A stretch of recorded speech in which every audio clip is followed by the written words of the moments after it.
Well, it's great to be here at Printing United 2023, and I'm joined by Ford Bowers, the CEO of Printing United Alliance. It's lovely to have you here, Ford. It's good to have you back, Nicola.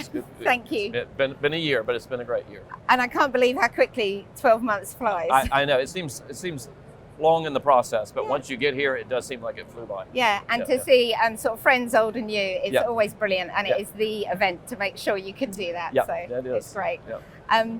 You very kindly, back in February actually, wrote a really insightful article talking about the US print market and some of the sort of many challenges that people are facing in terms of rising costs, the inflation rates, and just a general outlook of how people had found their margins were squeezed. Because everybody's trying to manage costs, and it's really a whole overall how you manage your organization to make sure you still come out with a strong position at the end of each year. So how do you feel with the sort of recent sort of last month, the interest rates kind of dipped a little? How are you feeling with the whole situation? It's a mixed bag. And so I sat in on I get my information from people smarter than me, of course. So overall, the general trend on inflation is still downward for us, which is good in the US. It's not worldwide, but for us, it's been downward, which is helpful. The Federal Reserve did not tick up interest rates the last chance they had an opportunity to do that, but they had 10 in a row, so they went up. So now we have this, but what's happening for printers is sales are going up. But a lot of that is cost inflation on their goods, right? So a lot of that is cost inflation, and the resistance to them being able to pass it along on prices is also going up. So they're still getting squeezed to a certain extent between the concept of the revenue's going up because we're able to pass on some of the pricing, but our costs are going up. So there's still a little bit of negative return for them in terms of what that is, and we're talking like 2 or 3% sales increases. A little bit of cost inflation of 4 to 5% cost inflation for their cost of goods. So they're slightly negative in terms of inflation adjusted sales is how we put that. Right. Okay. Now the good news is their confidence is actually higher than it was at the beginning of the year. Okay. And the reason why they're more confident is because the concept of we have to have this thumping big recession in order to cool off the economy and bring interest rates down appears to not be as real as it was, at the beginning of the year or even last year. So what seems to be kind of mitigating, or helping confidence is the idea that we're probably not going to have, we're going to have what they call a soft landing, right? Rather than this huge recession. And so on. So that's giving people confidence, even though the numbers are still tight and everybody still has to work to be able to manage their costs and, and pricing. And I think that, in Europe to a large extent, that's very similar, where everyone's had to get really, really slick at their operations. And perhaps in the past where you could be a little bit more relaxed about your costs, now everyone's really managing things. Right. And perhaps with smaller teams and just becoming that more sort of efficient and effective at what they're doing. Yeah, it's the same thing here. It's that really never hasn't changed for decades, really. I mean, the idea is that we have to continue to adapt. And what we hope is that events don't outpace the speed at which we can adapt. Yeah. And we've had a lot of disturbances and turmoil over the last few years, but it does make us change, and it makes us focus on what's important. And we come out, not everybody comes out, but those who do are generally stronger than when they went into a crisis. And I think that's reflected, like just walking around the floor, even on the first day, you can just feel that strength coming through in people because, it's like all of us. I mean, Specialist Printing Worldwide's been running for 18 years now. Yeah. And there's a reason for that. And like you say, I think it is having that determination. Right. So I'm going to toot my own horn here a little bit. Actually, I'm going to toot it on behalf of the printing industry. In 2018, we were the 98th largest show in the country. In 2019, we became the 50th largest in the country. Right.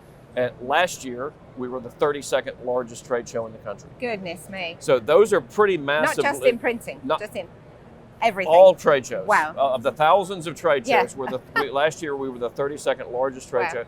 And this is a testament not to our brilliance, as it were. We did things, but at the end of the day, the vitality, the vibrancy of the print market is huge. Yeah. I mean, it is a very important segment of our economy. Yeah. It is growing. It is very, very electrified at this point. We are a huge industry. And our show reflects the fact that it's a huge industry. Certainly. So we should all be very excited and thrilled and happy about that. Oh, sure. Yeah. And I promised someone that I would ask you this one question today. Right.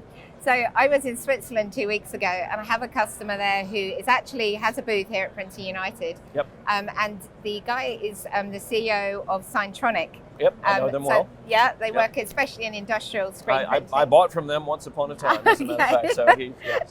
Well, Andreas Ferndriger, who's the CEO, has asked me, he'd love to have your opinion on as to why, what it is that's happening that is making people who perhaps were either screen printers or use screen printing as a part of their industrial process are now turning to digital, and what you feel the key reasons for that is.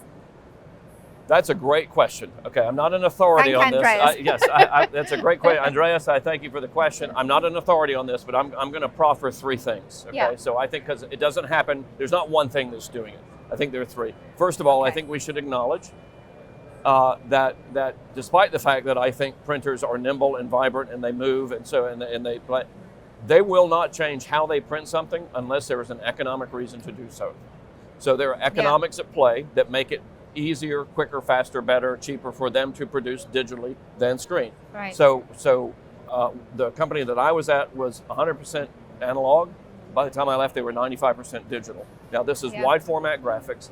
The setup on a huge team of press, $2,000, $2,500 to set up the first good sheet off press, digital. It ain't $2,000 to $2,500. So that's one thing. So it's the efficiencies of going digital. That's one thing. The other thing is, because of that, a lot of the people who are making that equipment are exiting that marketplace. So there's not as much of that equipment, certainly on the wide format side or even the grand format side. They're exiting it because the number of units that they sell is so small that they can't continue to supply service and parts and everything. So more people are exiting, which is also driving an adoption to, if those aren't available, what else do we do? How many people are making those types of equipments now? So on the manufacturing side, they're exiting. But here's the clincher, I think, and that is the buying patterns of the customers of the printers change, and that forces you to change. That's what forced us to change. It's a push rather than a pull. It's a push. They're not doing it because they want to do it. They're doing it because it makes sense to do it because their customers are asking for faster turns, tighter turns, and variation, regionalization of print runs, which are suited better to digital than to even if inventory. If they don't want to have a 90-day inventory and they want a 1-week inventory, they want just-in-time inventory, you have to be able to produce, and you can't do setups and say, I'll get it to you in 6 weeks. Can't do it anymore. So buying patterns are also, all three of these things are converging at the same time. And quite honestly, on the wide format side, that happened 10 years ago. On the industrial side, the good thing about the industrial side is there's still a lot of things that screen can do that digital can't do and probably never will. No. I hate to say that, because I have a lot of digital people here, but probably never will. So it's not going away. No. It's not going away, but it will be kind of nibbled around at the edges, and how deep it goes into that depends a lot on how well some of the manufacturers adapt with their digital equipment. But I understand the concern, but I do think it's happening from three different angles. Yeah, that's really helpful. Thank you. Well, I appreciate that. Again, I'm not an authority, but that's my sense of probably what's going on. I appreciate that. Yeah. And then, obviously, I always have to ask you. So, come on, numbers. How's it looking this year? This year? Oh. And where do you think you're going to sit? If you were, I'm going to get this right, 32nd or 31st in the ranking? We were number 32 last year. So where do you think you're going to be this year? Well, it's all relative on the ranking. So other people could grow faster than us. So it's all relative. True. But I will say that last year we had 352,000 net square feet sold. This year we're at 381,000 net square feet. So that's approaching 10%, increase. So I would hesitate to say that we'll necessarily jump up. And of course, the rankings are like, this is asymptotic, right? It goes up like that. So it gets harder to jump 18 at a time. But I mean, it's conceivable we could get into the top 30, based on our performance this year. And of course, we've already surpassed last year in verified attendance on the first day. Oh, fantastic. So we think, show ain't over yet, but we passed 26,000 this morning in registered attendees. We'll have a lot of walk-ons, maybe 28, give or take. So 28,000 folks coming to see printing equipment is good stuff. Oh, I should say so. So we're happy with that. Yeah. I can tell you, I go to an awful lot of events in Europe, and I visit an awful lot of different printers and manufacturers. And if there's one event that people spend money on and come across the pond for, it's Printer United. Okay. And it is absolutely fantastic. Bring your friends and family. We love it. For sure. And Ford, thank you very much for your time, as always. Certainly. And my pleasure. I look forward to another fantastic 2 days. Sounds good. Thank you so much for coming. Thank you. Okay.